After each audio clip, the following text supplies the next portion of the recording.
দাদাগিৰিৰ লগতে আপোনাৰ আৰু দুখন নাটক আছে, ককা দেউতা নাতি আৰু হাতী। তাৰ লগত ভাল খবৰ, তাৰমানে ককা দেউতা নাতি হাতী এখন কালজয়ী চিনেমা, যিটো আমাৰ অসমীয়া ছবিৰ যিটো টাৰ্ণিং পইণ্ট বা অসমীয়া ছবি বুলি ক'লে যদি কেইখনমান ছবি আপুনি মনত ৰাখে তেতিয়াহ'লে ককা দেউতা নাতি আৰু হাতীখন খুব সুন্দৰ ছবি মানুহে গ্ৰহণ কৰিছিল আৰু সেইখনকে নাট্যৰূপ দিছে। আৰু মোৰ কাৰণে এটা প্লাছ পইণ্ট হৈছে কি, মই ককাক আৰু নাতিনীয়েক দুটা চৰিত্ৰত একেলগে অভিনয় কৰিম, দৈত্য চৰিত্ৰ। আৰু সেইটো মোৰ বহুত দিনৰ সপোন আছিল।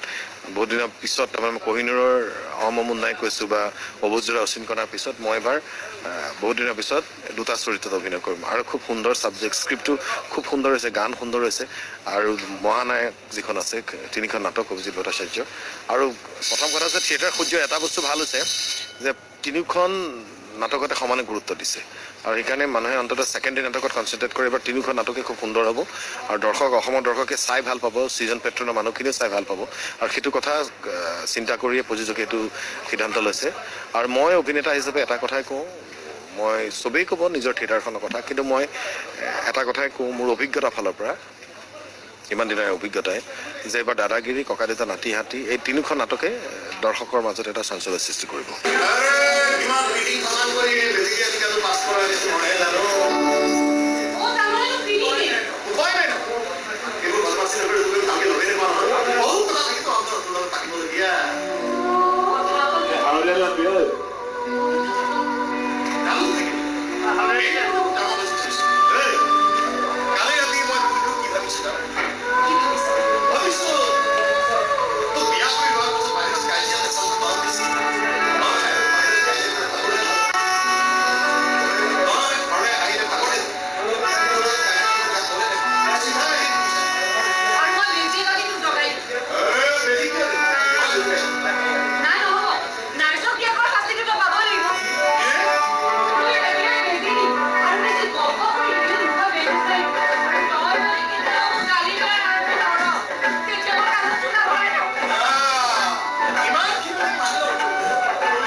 যিসকল সহ অভিনেতা আছে আপোনাৰ, তেওঁলোকৰ ছাপোৰ্টটো কেনেকুৱা পাইছে? নিশ্চয় খুব ভাল অভিনেতা অভিনেত্ৰী আছে। এতিয়া মৃদুল দা আছে, আমাৰ অঞ্জলি বাইদেউ, ইতি আছে, সুমি আছে, গোটেইখিনি অভিনেতা অভিনেত্ৰীয়ে খুব সুন্দৰভাৱে অভিনয় কৰিছে আৰু যিমানখিনি পাৰে মানে চৰিত্ৰটো উপস্থাপনৰ ক্ষেত্ৰত কোনো কাৰ্পণ্য কৰা নাই।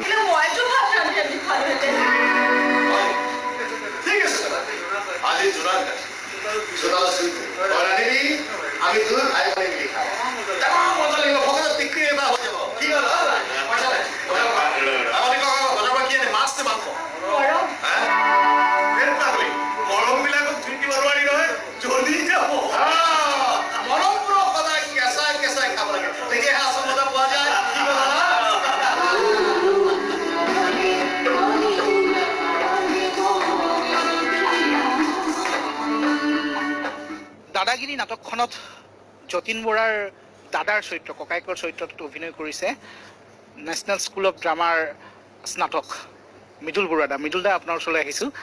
আপোনাৰ নিজৰ অভিজ্ঞতা কওক, ভ্ৰাম্যমান থিয়েটাৰৰ অভিজ্ঞতা। ভ্ৰাম্যমান থিয়েটাৰৰ অভিজ্ঞতা বুলিবলৈ মই আচলতে আজি এই 7-8 বছৰমান নাছিলোঁ। তাৰ আগৰ সময়ছোৱাত মই আছিলোঁ। সেই সময়ৰ আৰু এতিয়াৰ সময়ৰ মাজত বহুত ডিফাৰেঞ্চ আছে, বহুত পাৰ্থক্য আছে। নতুনকৈ মই যোৱা বছৰ আকৌ ৰাজশ্ৰীত কৰিলোঁ, এইবাৰ ইয়াত সূৰ্যত। এতিয়াৰ মানে গোটেই পৰিৱেশটো অলপ বেলেগ। আগতে মানে অলপ ঘৰুৱা এটা পৰিৱেশ আছিল, এতিয়া সম্পূৰ্ণ প্ৰফেচনেলিজিম, সাংঘাতিক ধৰণৰ প্ৰফেচনেলিজিম হৈ গৈছে। ভাল লাগে, বিশেষকৈ মই ভ্ৰাম্যমান খুবেই ভাল পাওঁ। প্ৰফেচনেলিজিম অহাটো ভাল কথা হ'ব। ডেফিনেটলি ভাল কথা, কাৰণ আমাৰ অসমখনত এতিয়া ভ্ৰাম্যমানৰ বাদ দি বেলেগ ধৰণৰ তেনেকুৱা ইণ্ডাষ্ট্ৰিটো নাই। ফিল্ম ইণ্ডাষ্ট্ৰি এতিয়ালৈকে ইণ্ডাষ্ট্ৰি হিচাপে গঢ় লৈ উঠা নাই। ভ্ৰাম্যমানটোৱে এটা মাধ্যম, যিখিনিৰ জৰিয়তে আমি এই শিল্পীসকল মানে অভিনয়ৰ লগত জড়িত যিখিনি মানুহ আছোঁ, সেই মানুহখিনি এটলিষ্ট মানে খাই বৈ থাকিব পৰা এটা মানে এটা হৈছে আৰু পৰিৱেশ এটা গঢ় হৈছে।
Gracias.